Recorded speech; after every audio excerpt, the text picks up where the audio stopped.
বিশ্বনবী ফাতেমারে বললেন, ফাতেমা, আলী কোথায়? ফাতেমা বলল, আপনার জামাই আলী আমার সাথে ঝগড়া করে বাইরে গেছে। বিশ্বনবীর চেহারাটা আগুনের গোলার মতো লাল হয়ে গেল।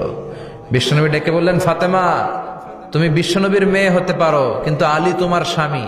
আলী যদি তোমার উপর নাখোশ থাকে, জান্নাতের দরজা তোমার জন্য খুলবে না। কোথায় গেছে আলী, কোথায়?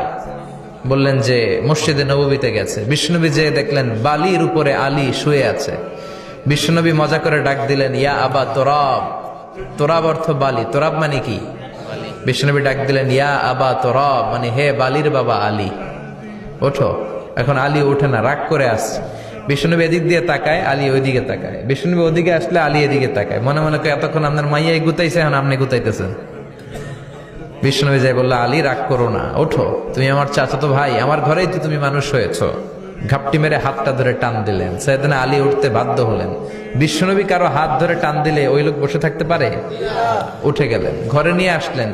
নিয়ে এসে বিশ্বনবী খাটের মাঝখানে শুইলেন। ডান দিকে শোয়ালেন আলীকে, বাম দিকে শোয়ালেন ফাতেমাকে। এবার মেয়ের জামাইকে আর মেয়েকে বুঝাতে লাগলেন, নসিহত করতে লাগলেন, গল্প শোনাতে লাগলেন। কি রোমান্টিক শ্বশুর! এরকম রোমান্টিক শ্বশুর পৃথিবীতে দ্বিতীয়টা খুঁজে পাওয়া যাবে? সুবহানাল্লাহ পড়েন। বিশ্বনবীর কাজই ছিল ঝগড়া লাগলে এরকম মিলায়া দেওয়া। কি করা? মিলায়া দিবেন। সমাজে অনেকে আছে ঝগড়া লাগলে আরো লাগায়া দেয়, আছে না নাই?